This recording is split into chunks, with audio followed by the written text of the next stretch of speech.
Amazon Lily has to be one of the most underrated arcs in One Piece. It's short, but this arc is damn sweet.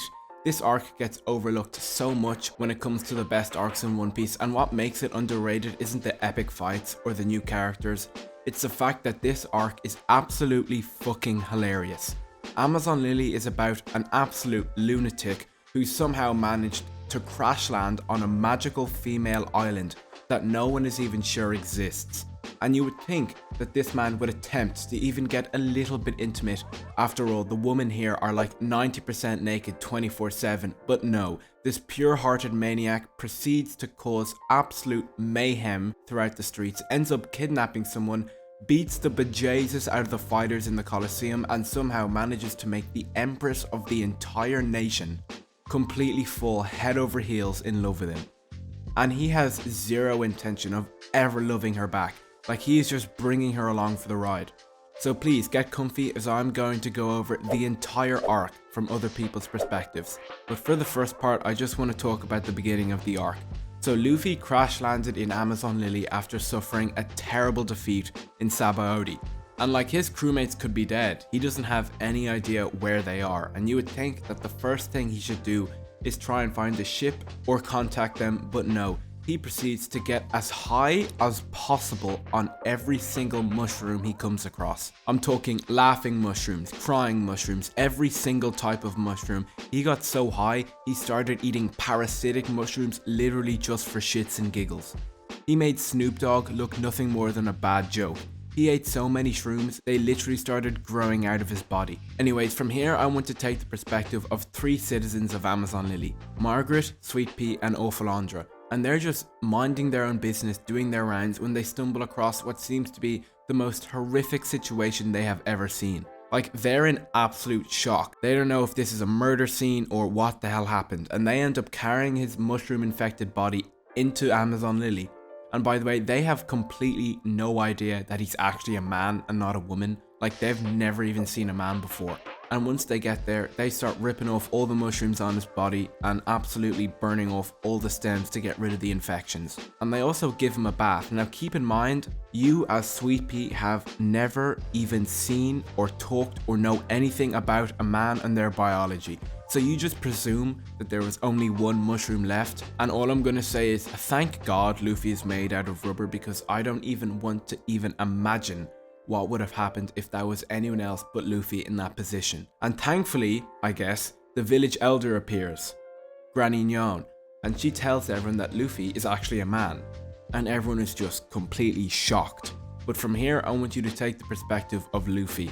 You just randomly wake up in a cell, butt-ass naked, and outside are about 50 women. When you're really trying to piece together the situation, you're wondering why your balls are sore, and why you're in a prison cell, and why there are like 50 women in bikinis with a bow and arrow aimed at your neck. And then you finally remember that your crew was defeated in Sabaody and Kuma sent the whole crew flying. And you ask the women there, you're like, where the hell are my clothes? And before you can finish your sentence, one of them asks you what the bag is between your legs. And you're kind of stunned that they don't know what it is.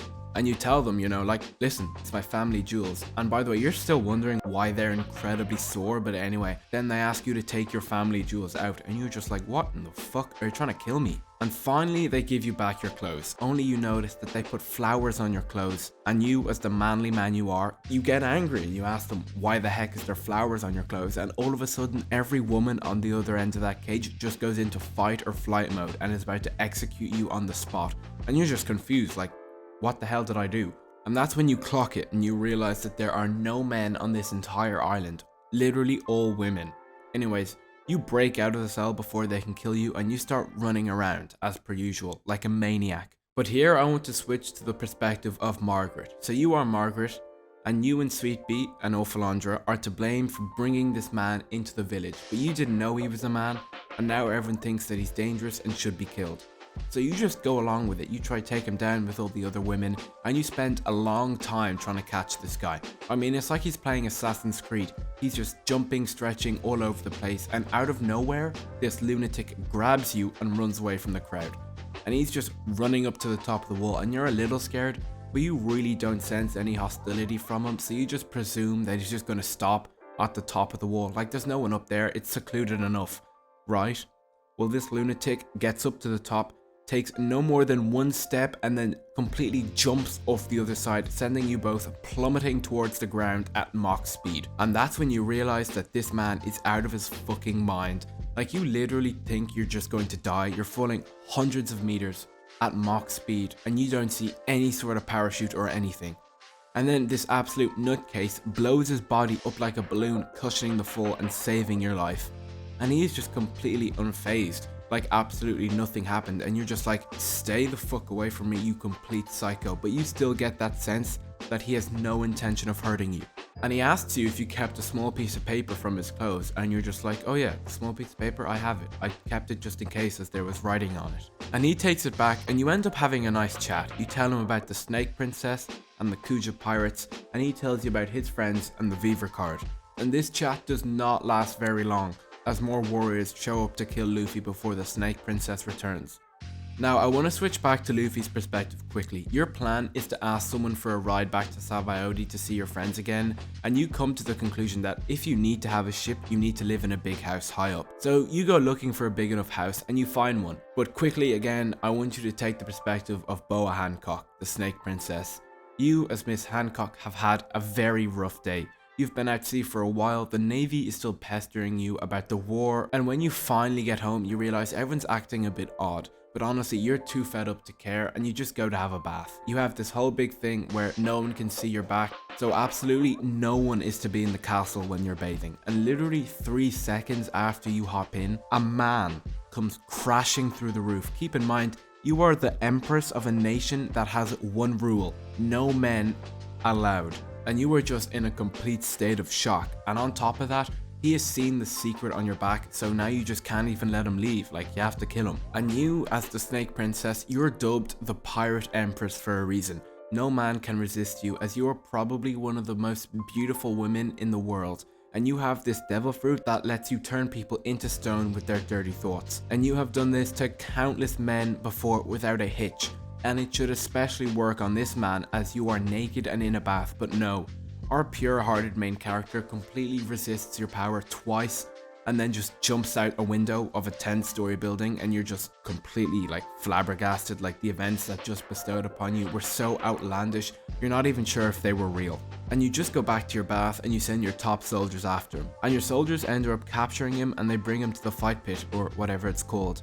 And for some reason, you can't figure out why, but 3 just random women jump out and try and vouch for this man. And you're just sick of like everything at the moment, so you just turn them to stone. And you release your beast to kill the man. And you're watching, and you think the beast is just gonna kill the man. And the man just completely destroys the beast with a single punch. And now you're thinking to yourself, okay, maybe I have to take this person a bit more serious. So you send out your 2 top fighters, and they start whooping his ass. They even try to use the petrified girls as mental warfare on him. And right as one of them goes to break the statue, this man, out of buttfuck nowhere, unleashes a blast of Conqueror's Haki.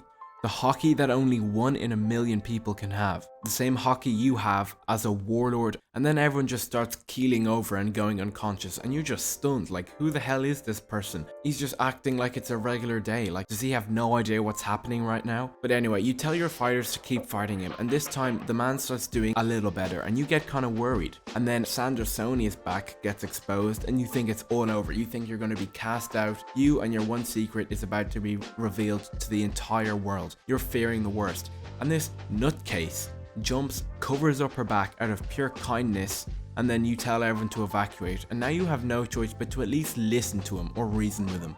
So you give him a choice. You either give him a lift back to Sabaody, or he can choose to turn the 3 girls back from stone. And you're thinking, okay, finally, he's going to show his true colors. And he chooses the second option. And now you just feel bad, because he's clearly a good person. So the beef that you guys once shared is now over. And you invite him back to your castle to talk a bit more. And you tell him that you were once a slave, and you have the mark of the celestial dragon's hoof on your back. And that's the secret you 3 have been hiding away, as you don't want anyone else to know that you were once a slave to the celestial dragons. And for whatever reason, you expect him to think a little differently about you, as you were once a slave in the past. But he doesn't give 2 shits what you were, and you start to feel a little weird feeling occur. You're not quite sure what it is, but you definitely like this man. And you ask him a bit more about himself, and you find out that literally yesterday morning, him and his crew fucking assaulted multiple celestial dragons, and you're just completely gobsmacked. Like, there's no one you hate more in this world, and this complete lunatic, like yesterday morning, him and his crew just started beating them up for fun. And that strange feeling that you've had just starts growing exponentially. And now you really like this man. So you agree to take him to Sabaody, and you also invite him to the banquet, but you won't go as you just became very sick all of a sudden. Until Granny Known eventually tells you that what you actually have is a love sickness for Luffy. You liked this man so much, you literally got sick from it. Like, Luffy literally pulled up to Amazon Lily, the place where every man dreams of going, got tremendously high, caused multiple riots, kidnapped someone, fought your best fighters in a coliseum, saved your deepest, darkest secret from being revealed, unleashed a blast of Conqueror's Haki, and then made you fall head over heels in love with him, to the point where you would literally do anything for him. I honestly couldn't think of any other character who would be able to pull this off. Like, now Luffy has an entire nation and a warlord of the sea at his fingertips. Like, Luffy is just that guy. And I think that's where I'm gonna leave this video. I do plan to continue on with the rest of Amazon Lily when I do a whole video on the absolutely hilarious events of Impel Down. So as per usual, thank you for watching, and I'll see you in the next one.